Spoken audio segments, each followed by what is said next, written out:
I'm going to start with a poem called Balloon. I know this balloon will not last, but I hold on to it anyway.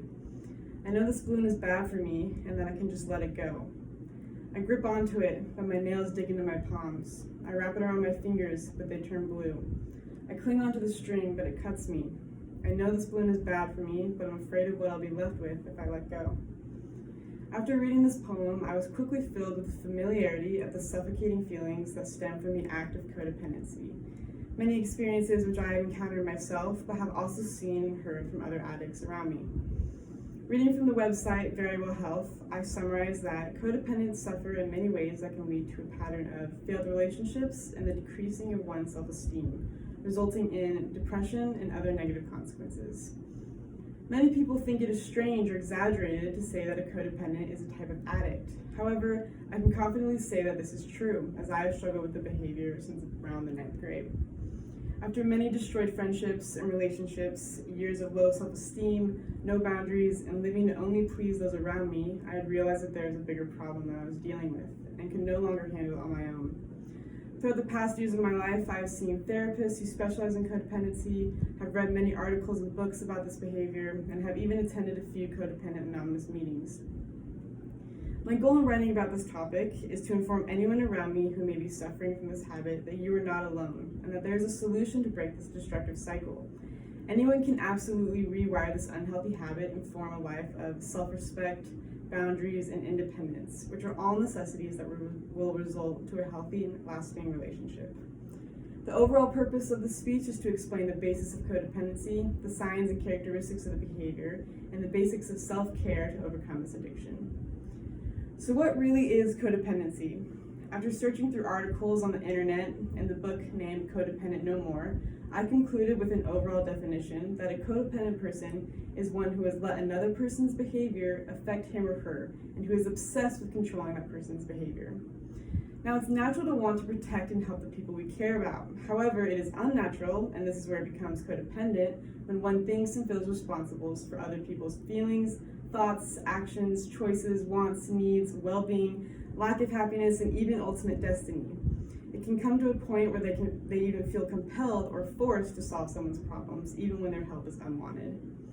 Because of their purpose of helping and fixing, codependents usually lack boundaries, and they find it hard to say no, because they're compelled and so used to people-pleasing, which is very emotionally draining on themselves. They're putting all of their energy, thoughts, time, everything into pleasing another person, and because they do this for them, they in return expect the same thing. However, this oftentimes will lead to disappointment and sad, unloved, or used feelings. They are left feeling like they are spending their whole lives giving to other people and nobody giving to them in return, when in reality, the other person is probably giving and supportive to them, but just in a healthy and normal way, which codependents don't see or realize because they have such high delusional and unrealistic expectations. Another characteristic of codependency that has been researched and is proven is low self-esteem. Codependents tend to fall into victim mode and blame themselves for everything. They pick on themselves, including the way they feel, think, look, and behave. They feel insecure or get sad from a lack of compliments or praise because they don't know how to see that confidence in themselves. They feel guilty about spending money on themselves or doing unnecessary or fun things for themselves.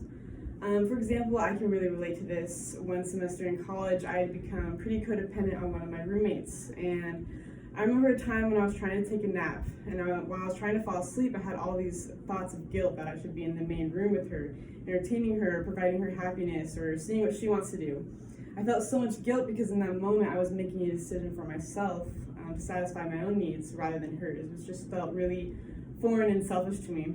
And this is just one example of many times that this would happen. Codependents constantly think and worry about other people. They abandon their own routine, like my routine, for example, with taking a nap, to accommodate to someone else's needs. They don't get things done and usually wonder why, and they're often very tired and never have any energy. One of the biggest characteristics that I've learned about, especially from the writings of Melody Beatty, is of course dependency. Many codependents don't feel happy or content with themselves. Instead, they look for happiness outside of themselves in a relationship. And because of this, they completely latch on to whoever they think can provide them happiness. And the fact that they don't know how to take care of themselves, it leads to this constant fear and threat of them losing that person. And I can really relate to this cycle of living in codependency. For example, many relationships that I have been dependent on begins with me latching onto a person. Then it slowly develops into basically an obsession towards them, and I start to depend on them for all my emotional needs.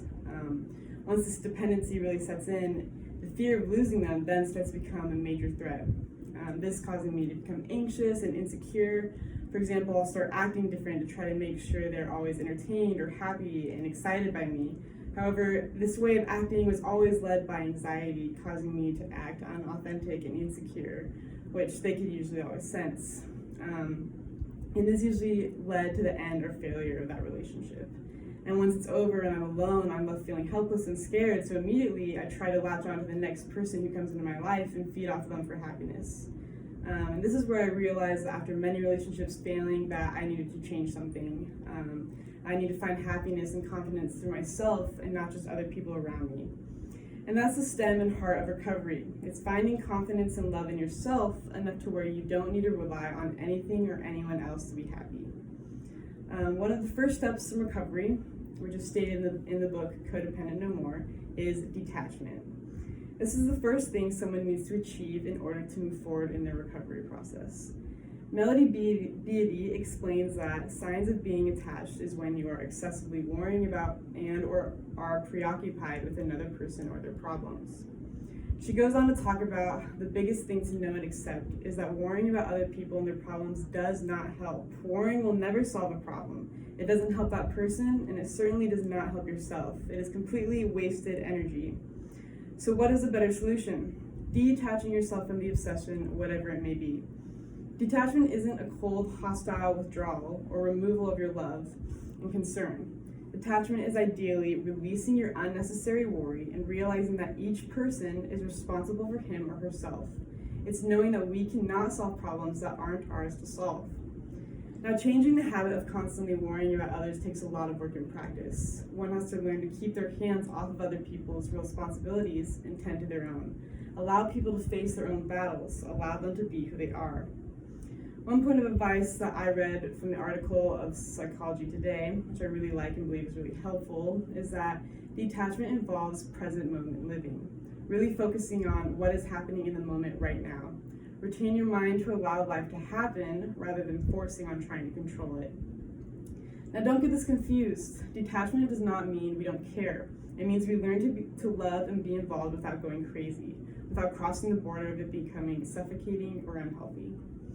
Now, this won't be easy for someone who has been accustomed to this thinking for years and years. However, there are steps and ways to make this easier, including setting emotional boundaries and being strict with yourself to follow them. You must set guidelines and rules of what you will and will not allow yourself to do. And you have to stick with it if you really want to change your behavior. Realize that it takes a lot of self-control and dedication, and for a while it will be uncomfortable because it goes against what you've learned to do. However, something I heard in a podcast from Judy Moore is to embrace the discomfort. Don't try to run from it. Allow it to exist and just realize that it will pass. And by not acting upon the urge to people please or to try to do something about your worries that is unnecessary, you are training your mind to a healthier way of living. The next step towards recovery that Melody Beatty talks about is living your own life. Codependents need to realize that there is a more worthwhile purpose to life besides taking care of people. They need to tap into the attitude to take care of themselves. This attitude says, I am responsible for myself. I am responsible for leading and living my life. I'm responsible for tending to my spiritual, emotional, physical, and financial well-being. I am responsible for identifying and meeting my needs. I am responsible for solving my problems or learning to live with those I cannot solve. I am responsible for my choices. I matter.